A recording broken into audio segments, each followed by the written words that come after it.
big story at the top of this hour is that the government has said that it is ready to roll out COVID vaccine within 10 days of emergency use authorization date based on the dry run feedback. That's what the government has said. The ICMR head Dr. Balaram Bhargav has also clarified that Bharat Biotech's Covaxin has been authorized for restricted use in clinical trial mode, which essentially means that the beneficiary will have to give consent A, and B, that there will be a regular follow-up as in a clinical trial mode. Let's listen in to what happened at that press conference a short while back. Restricted use has been given in clinical trial mode for this, which means, what does this restricted use in clinical trial mode means? That they have to give a consent and there has to be a regular follow-up of these patients, participants. Meanwhile, two firms whose coronavirus vaccines got approval from the National Drug Regulator this week pledged to work for a smooth rollout of the vaccines. The statement issued by the Serum Institute of India and Bharat Biotech read that the more important task in front of them is saving the lives and livelihoods of populations in India and the world. The focus is on manufacturing, supply and distribution such that populations that need it the most receive high-quality, safe and efficacious vaccines. That's what the statement read, and going on to say that it is our duty to the nation and the world at large to ensure a smooth rollout of vaccines. Each of our companies continue their COVID-19 vaccine development activities as planned. We are fully aware of the importance of vaccines for people and countries alike. We hereby communicate our joint pledge to provide global access for our COVID vaccines. Let's go across to our panel now to understand more about these vaccines and what the government has claimed. Dr. Padma Srivastava, Chief of Neuroscience Center at AIIMS, joins me, as does Dr. Romil Tikku, Associate Director, Internal Medicine at the Max Healthcare. Dr. Tikku, let me come to you first. Let's first talk about the Covaxin clarification that the government has given today. They've said that it is approved for restricted use in clinical trial mode. First, tell us, what does this mean, and B, are you satisfied with that explanation? Well, it was always going to be like that. It was always meant for restricted use in emergency situation. That's what they said the other day also. The trials are going on. Yes. Whatever data we have is interim data. Yes. And the trial hasn't finished yet. Thousands of people are still, participants still have to take the vaccine. And they'll keep collecting and updating the data. That's what it means. And if there's a situation, emergency situation, where we have to use it, so we have something as a backup. That's what it basically means. And that's why they gave the approval for this particular vaccine. It's not that we're going to roll it out in the next few days and start vaccinating people. Yes. The vaccine which will be used will anyway be the Oxford vaccine. I don't understand why there is so much of confusion regarding this.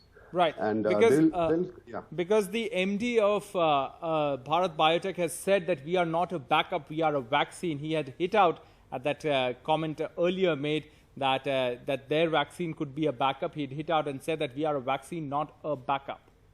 Backup in the sense that till the trials get over, and if there's a situation where we have to use it, we can use. See, eventually we have to use it. This is our indigenous vaccine.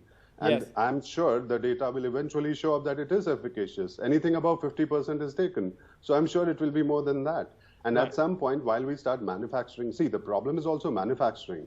Yes. It's not only the data. So we have enough of the stores of Oxford vaccine with us. So initially we'll use it. Yes. And eventually we'll have to use the Covaxin also. You can't use the Oxford all over the country. There are small towns, villages. You'll need the cost is a factor, storage is a factor. So you need Covaxin also. We have to bank on this vaccine. Right. We can't just dismiss it off. It's not water. Yes. Dr. Padma Srivastava, let me come to you. Let's look at the rollout of the vaccines. The government is saying within a week of the emergency use authorization dates, they can roll out. What are the challenges you foresee in the vaccine rollout as it happens now? So the challenges have been actually, I think, mapped out, and even in realistic world, and that's the reason why a dry run have also been conducted across the nation. Yes. And if you see, the first rollout is to the healthcare providers. Yes. So I don't see that as a big challenge because those guys are already mapped out. And yes, it's going to be in the healthcare settings. So I think we're going to get that experience of first rolling out in healthcare workers, and then we have the frontline workers. Yes. The frontline workers are again the cohorts which are well established, well identified, they have an ID and we have their addresses and where they work and what they do. Yes. So I think these ways, I don't see much challenges. When they start rolling out, and I think when you go out from there and then you hit the cohort of 50 plus, and those individuals, yes, that's when you have the CoWIN app, and then you have, and by then I'm sure we have enough experience to get on with that. So I'm pretty confident that we will be able to do this. Yes. Yes. Dr. Tikku, what about these mutations? Are you worried about whether these mutations can challenge the existing vaccine? Well, not really. What the manufacturers say that even if it happens, they can tweak it in 6 weeks. That's what Pfizer said. Yes. And we have different vaccines now. And our own indigenous vaccine, Covaxin, works against the entire virus, not only the spike protein. So that's why it's a very important vaccine for us. At some point, if there's mutation, this vaccine will take us through. Yeah. That's why we need more than 2 vaccines. Right. Dr. Padma Srivastav, how much percentage of the population do you think needs to be vaccinated? The other day I was speaking with Dr. Gagandeep Kang, and she was of the opinion that we should aim for 100% vaccination so as to achieve the 60 to 70% target that we are aiming at. What's your opinion on that? So she's an expert and I will not want to counter that, but then to my limited knowledge, what I can understand is that the herd immunity is not really that you roll out to the, every individual, the 1.3 billion population. We don't even have data for children and pregnancy and, lactating women. Yes. So therefore, you still have, I think what we are targeting is really practical. You understand, Rohit, we are actually walking a tightrope walk here, trying to balance. It's a very fine balancing act of timelines as they have been established in vaccine, development, production and rollout, and the timelines of mankind's survival. So yes, in this kind of a tightrope walk, these practical logistics as they have been thought out and are being implemented are extremely, extremely, I think, welcome. So said that, when you're looking at healthcare workers and frontline workers and those guys who are going to be infected soon, fast, severely, and they're going to transmit, and you don't have that critical mass to take care of sick people, you're dealing with them. yes, You're also dealing with that cohort who, when they get infected, are likely to have a very severe illness. yes, We are going to deal with them. And then we are going to go on to the others, and who would be younger and asymptomatic and so on and so forth. So I think the so-called herd immunity, whether it's by natural infection or by vaccination, 60 to 70% is what they said. But I yes, think we're going to get it much faster, because by then the spreaders would have been taken care of. yes, I hope you don't need every single person to get vaccinated for right, this. That's my opinion, though. right.